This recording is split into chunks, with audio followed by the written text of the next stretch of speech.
Hello, my Protons Army. A very warm welcome to today's session. This is Nikita ma'am, your chemistry teacher at Vedantu.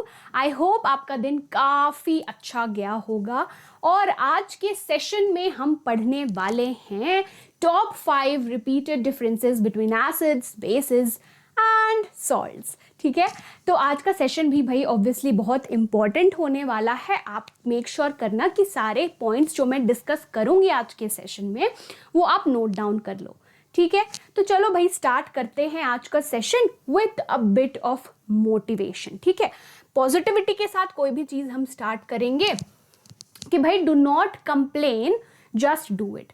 तो पता है बच्चा party ऐसा होता है कि जब हमारे एग्ज़ाम्स आते हैं ना, इवन मैंने भी ऐसा किया हुआ है, तो मैं रिलेट कर सकती हूँ कि आपको कैसा फील हो रहा होगा. क्योंकि एग्ज़ाम के टाइम में बहुत ज़्यादा नींद आती है ना, कुछ करने का मन नहीं करता तो हम कंप्लेन कर रहे होते हैं कि मम्मी ये नहीं हो रहा, मैम ये नहीं हो रहा.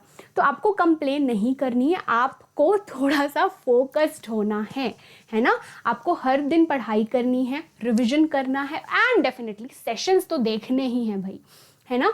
तो अगर आप हर दिन मेहनत करोगे, एफर्ट्स डालोगे, तो obviously you will rock in your exams. ठीक है, तो just keep moving, there is always a hope to do better in life. ठीक है. Also students, you can follow your Nikki ma'am on Instagram and the Telegram handle as well. तो वो पक्का से आप मेरे को फॉलो कर लेना. ठीक है, अब भाई एसिड्स, बेसिस एंड सॉल्ट्स का हम डिस्कशन करने वाले हैं, डिफरेंस उसके बारे में. तो सबसे पहले हम स्टार्ट करेंगे एसिड्स और बेसिस के डिफरेंसेस के साथ. अब हमने पढ़ा है भाई बचपन में कि ऐसा मैंने भी पढ़ा है, ठीक है, कि एसिड्स ना खट्टा होता है, सार इन टेस्ट, बेस बेसिकली कड़वा होता है. पर ये जो डेफिनेशन हम पढ़ते हैं ये आप सारे एग्जिस्टिंग एसिड्स या बेसिस के लिए नहीं लगा सकते, है ना. भाई आप कोई अननोन केमिकल है उसे जाके आप टेस्ट थोड़ी करोगे. तो ऐसा कोई डेफिनेशन चाहिए कि भाई उसमें हमें टेस्ट ना करना पड़े किसी अननोन कंपाउंड को और जो मोस्टली सारे एग्जिस्टिंग बेसिस और एसिड्स के लिए एप्लीकेबल हो. तो चलो डिस्कस कर लेते हैं. तो acid gives off hydrogen ions when dissolved in water. तो ये सबसे करेक्ट और एप्ट डेफिनेशन है कि भाई एसिड्स ऐसे सब्सटेंस होते हैं कि अगर आप उसको पानी में घोलोगे तो वो हाइड्रोजन आयंस देते हैं. ठीक है, जैसे कि मैं आपको एक एग्जाम्पल लेके समझा देती हूँ. HCl जो कि है हाइड्रोक्लोरिक एसिड, इसे आप पानी में घोलोगे, ठीक है, H2O, तो ये हाइड्रोजन आयन, जिसे हम हाइड्रोनियम आयन भी कहते हैं, बनाता है और Cl-1. ठीक है, तो ये इसका बेसिकली आयनाइजेशन होता है कि अगर मैं एसिड को पानी में घोलूंगी तो वो H+ आयंस तो देगा. अब H+ आयंस ना अकेले एग्जिस्ट नहीं कर सकता, तो वो वाटर के साथ कंबाइन करके H3O+ बनाता है. ठीक है, तो ये हो गया आपका एसिड का डेफिनेशन. ठीक है, अब मैं बेस के बारे में बात करूं तो बेस भी तो भाई कुछ चीज देंगे, वो देते हैं हाइड्रोक्साइल आयन. ठीक है, तो चलो ले लेते हैं एक एग्जाम्पल NaOH का. इसको मैं अगर पानी में घोलूं तो क्या बनेगा मैम, ये बेसिकली सेपरेट हो जाता है Na+ और OH- में. तो ये जो OH- है ना protons army, they are called as hydroxyl ions. तो ये आपका एकदम करेक्ट डेफिनेशन है एसिड का और बेस का. ठीक है, अब ये एक पॉइंट हो गया. अब थोड़ा सा कलर चेंज के बारे में बात कर लेते हैं कि भाई क्या कलर चेंज शो करेगा एसिड और बेस. तो asset turns blue litmus paper into red. तो एसिड के केस में ब्लू से रेड में कन्वर्जन होता है. Blue litmus paper red colour में भाई चेंज हो जाता है ना. अब बेस जो है रेड से ब्लू में कन्वर्ट होता है. तो आप ये याद रख लोगे एक पार्ट कि भाई एसिड के केस में ब्लू से रेड होता है, तो ऑब्वियसली बेस के केस में तो ऑपोजिट होगा. ठीक है, then we have the third point कि इसका pH वैल्यू क्या है, 0 से 6 तक का होता है. ठीक है, pH स्केल बेसिकली आपको हेल्प करता है कोई भी सब्सटेंस को बताने के लिए कि भाई ये एसिडिक है, बेसिक है या न्यूट्रल है. तो अगर 0 से 6 आ रहा है तो वो आपका एसिडिक रेंज होता है. ठीक है, एग्जैक्टली pH अगर 7 है तो वो सब्सटेंस आपका न्यूट्रल है. ठीक है, 8 से 14 है कोई वैल्यू तो वो बेसिक रेंज में आ जाता है. ठीक है, क्लियर. अब ये हो गया आपका चौथा पॉइंट. अब भाई लास्ट वाला है example. So we have hydrochloric acid और sulphuric acid. So hydrochloric acid ना हमारे स्टमक में भी थोड़े अमाउंट में प्रेजेंट होता है. ठीक है, it helps in the digestion of food. ठीक है। अब एक और एग्जाम्पल दिया है H2SO4, तो वो है सल्फ्यूरिक एसिड, जिसे हम किंग ऑफ एसिड्स भी बोलते हैं, तो थोड़ा सा बच के रहना पड़ता है ये H2SO4 से, ठीक है। Then we have example of bases NaOH और KOH। NaOH is sodium hydroxide, KOH है पोटेशियम हाइड्रोक्साइड। तो ये आपका क्लियर डिफरेंस है एसिड और बेस का। आई होप आपको समझ में आ गया होगा। चलो let's keep moving forward and proceed ahead. अब हम बात करेंगे strong acid, strong base, weak acid, week base के बारे में। तो ये दो डिफरेंस जो है आप जो स्क्रीन पे देख रहे हो वो स्ट्रॉन्ग एसिड और वीक एसिड का है। मैं बेस का आपको साइमल्टेनियसली बता दूंगी, ठीक है। अब मैं पहले बात करूं स्ट्रॉन्ग एसिड्स के बारे में। तो स्ट्रॉन्ग एसिड्स ऐसे एसिड्स होते हैं जो कंप्लीटली आयनाइज हो जाते हैं। वो कंप्लीटली जितने भी उनके पास H+ आयंस है वो पूरा दे देते हैं भाई, ठीक है। तो उसे हम स्ट्रॉन्ग एसिड्स बोलते हैं। और अगर मैं बात करूं स्ट्रॉन्ग बेस के बारे में, तो मैं थोड़ा सा नीचे लिख देती हूं। अगर मैं बात करूं स्ट्रॉन्ग बेस के बारे में, तो भाई बेस के केस में वो जितने भी उनके पास OH- आयंस है वो दे देते हैं, ठीक है। तो strong bases are the bases which ionise completely in solution, ठीक है। अब मैं बात करूं वीक एसिड की, भाई कमजोर है ना। तो अगर इसके पास, मैं फॉर एग्जाम्पल के लिए 4 H+ आयंस है, जस्ट फॉर एग्जाम्पल, तो ये 1 या 2 ही देगा पानी में, ठीक है, पूरा नहीं देता। सिमिलरली अगर मैं वीक बेस के बारे में बात करूं, तो वीक बेस भी सारे OH- आयंस नहीं देता, ठीक है, पार्शियली आयनाइज होता है, ठीक है। अब मैं स्ट्रॉन्ग एसिड या स्ट्रॉन्ग बेस के बारे में बात करूं, it would allow the bulb to glow the brightest, ठीक है। तो ये एक एक्सपेरिमेंट पे अगर आप करके देखोगे, अगर मैं स्ट्रॉन्ग एसिड या स्ट्रॉन्ग बेस के बारे में बात करूं, तो बल्ब जो कि है स्ट्रॉन्ग एसिड या बेस में सबसे ब्राइट होगा, क्योंकि ऑब्वियसली वो कंप्लीटली आयनाइज हो रहा है, ठीक है।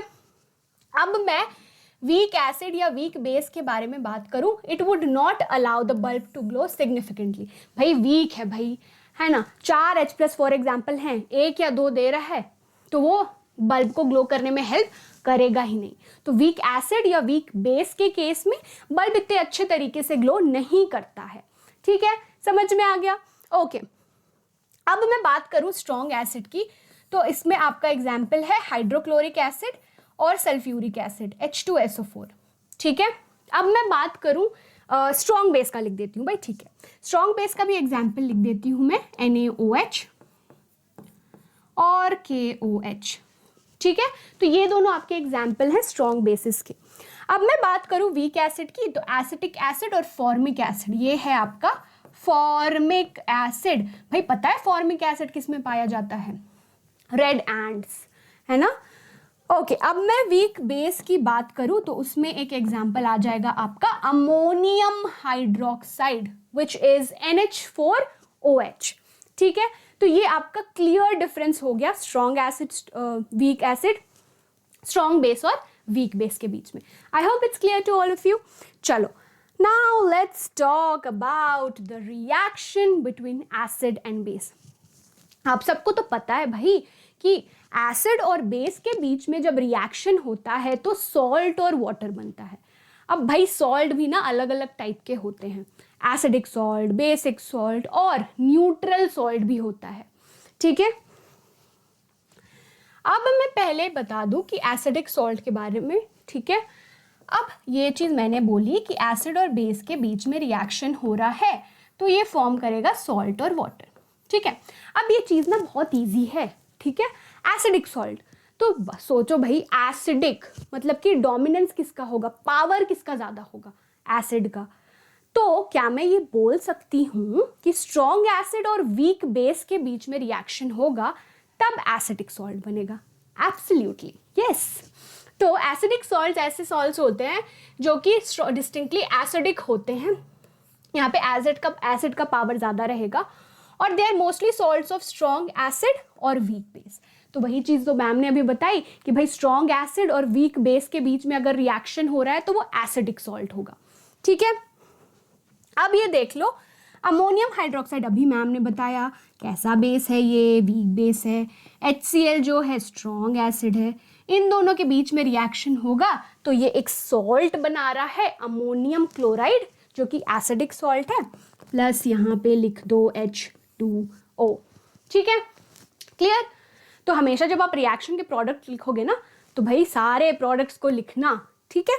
अब बात कर लेते हैं भाई बेसिक सॉल्ट्स के बारे में, ठीक है। अब बेसिक सॉल्ट मतलब कि यहाँ पे डोमिनेंस किसका होगा, बेस का होगा।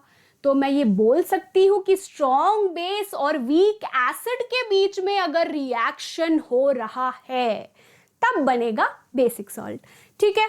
तो these are the salts whose aqueous solutions are distinctly, ओ भाई देखो एसिडिक लिखा है यहाँ पे, बेसिक इन नेचर, ठीक है। ये करेक्शन मैंने कर लिया, वो नोट डाउन कर लेना। And basic salts are salts that are product of the neutralisation of strong base and a weak acid, ठीक है। बड़ा इजी भाई, यहाँ तक समझ में आ गया। अब थोड़ा सा पीएच के बारे में डिस्कशन कर लेते हैं। तो यहाँ पे स्ट्रॉन्ग एसिड है ना एसिडिक सॉल्ट में, तो इसका पीएच 7 से कम होगा, ठीक है। ये चीज मैंने डिस्कशन कर लिया ऑलरेडी प्रोटॉन्स आर्मी कि भाई जो आपका लोअर रेंज है 0 to 6 वाला रेंज है वो आपका एसिडिक रेंज है। अब मैं बेसिक सॉल्ट के बारे में बात करूं तो इसका पीएच 7 से ज्यादा होगा क्योंकि यहाँ पे बेस का डोमिनेंस है, स्ट्रॉन्ग बेस है, ठीक है। तो पीएच 7 से ऑब्वियसली ज्यादा होगा, ठीक है। अब इसका एग्जाम्पल मैं ले लूं NaOH जो कि है आपका स्ट्रॉन्ग बेस, CH3COOH बेचारा वीक एसिड है, ठीक है। अब इनके बीच में रिएक्शन हो रहा है तो क्या फॉर्म करेगा ये, सोडियम एसिटेट प्लस वाटर, ठीक है। तो ये आपका हो गया डिफरेंस एसिडिक सॉल्ट का बेसिक सॉल्ट का। एक चीज और, ठीक है, न्यूट्रल सॉल्ट भी कुछ होता है भाई, ठीक है। न्यूट्रल सॉल्ट मतलब कि स्ट्रॉन्ग एसिड भी हो और स्ट्रॉन्ग बेस भी हो। भाई जब दोनों चीज स्ट्रॉन्ग है, कोई नहीं झुकता उन दोनों में से, तो वो एक दूसरे के इफेक्ट को कैंसिल कर देते हैं और न्यूट्रल सॉल्ट बनाते हैं, ठीक है। तो यहाँ पे मैं थोड़ा सा जगह में लिख दूं कि NaOH का अगर मैं रिएक्शन कराऊंगी HCl के साथ तो ये बनाता है NaCl प्लस वाटर, ठीक है। तो ये जो NaCl बनेगा ना प्रोटॉन्स आर्मी, ये आपका होगा न्यूट्रल सॉल्ट क्योंकि NaOH भी स्ट्रॉन्ग बेस है, HCl भी स्ट्रॉन्ग एसिड है, ठीक है। All clear. अभी तक आई होप आपको समझ में आ गया होगा। Make sure you do not also forget to like, share and subscribe, ठीक है। पढ़ते रहना भाई, अच्छा कंटेंट है। अब चलो, हमने ना आधी चीज कवर कर ली। ओ भाई मैम भी थक गई है ना। सो एसिड के बारे में डिस्कशन कर लिया, बेस के बारे में डिस्कशन कर लिया, सॉल्ट्स के बारे में डिस्कशन कर लिया। तो थोड़ा सा हम डिस्कशन कर लेते हैं भाई अब बेकिंग सोडा और बेकिंग पाउडर के बारे में।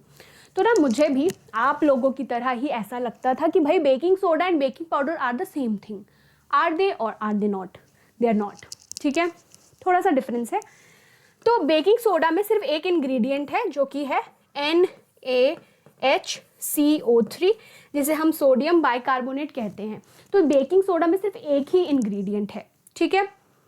अब अगर आप NaHCO3 जो कि है बेकिंग सोडा, उसको अगर हीट करोगे, ठीक है, तो it forms sodium carbonate water और कार्बन डाइऑक्साइड गैस लिबरेट होता है, कार्बन डाइऑक्साइड गैस फॉर्म होता है, ठीक है। ये मैंने स्टोरी बता दी भाई आपको बेकिंग सोडा भैया के बारे में, जो कि आप जनरली ना पकौड़े में ऐड करते हो ताकि पकौड़ा और थोड़ा क्रिस्पी हो जाता है। ओ भाई पानी आ रहा है मुंह में, है ना, खा लेंगे सेशन के बाद, ठीक है।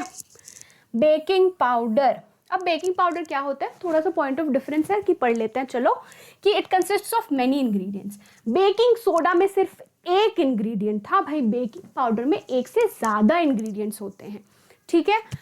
अब it includes bicarbonates, baking soda तो होता है, बेकिंग पाउडर में बेकिंग सोडा तो होता है, उसके अलावा कुछ एसिड सॉल्ट्स भी प्रेजेंट होते हैं, ठीक है।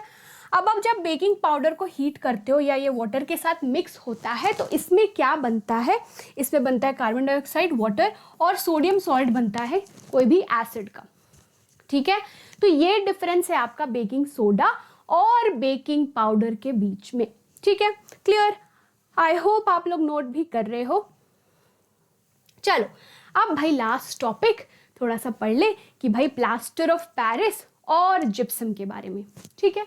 POP, plaster of Paris, so it is calcium sulphate hemihydrate, ठीक है। CaSO4 का फॉर्मूला कैल्शियम सल्फेट, ठीक है। हेमी मतलब कि हाफ, तो डॉट हाफ H2O वो है फॉर्मूला आपका प्लास्टर ऑफ पेरिस का, ठीक है। अगर मैं जिप्सम के बारे में बात करूं सो इट्स कैल्शियम सल्फेट, ओ भाई ये होगा डाइहाइड्रेट, ठीक है। थोड़ा करेक्शन था, कर दिया मैम ने, ठीक है। Plaster of Paris is calcium sulphate hemihydrate, gypsum is calcium sulphate dihydrate, 2 water molecules हैं, ठीक है। अब plaster of Paris CaSO4 dot half H2O का रिएक्शन अगर आप इसमें पानी ऐड करोगे तब वो जिप्सम में कन्वर्ट हो जाता है, ठीक है। तो that was all about today's session कि मैंने सारे मोस्टली डिफरेंसेस आपको बता दिए कि जो आपको पूछे जा सकते हैं, ठीक है। आई होप आपको आज का सेशन काफ़ी यूजफुल लगा होगा and all of you have noted down as well. Thank you so much, my Protons Army, for joining in. I hope you've loved the session. So we'll meet soon. Happy learning. Bye-bye.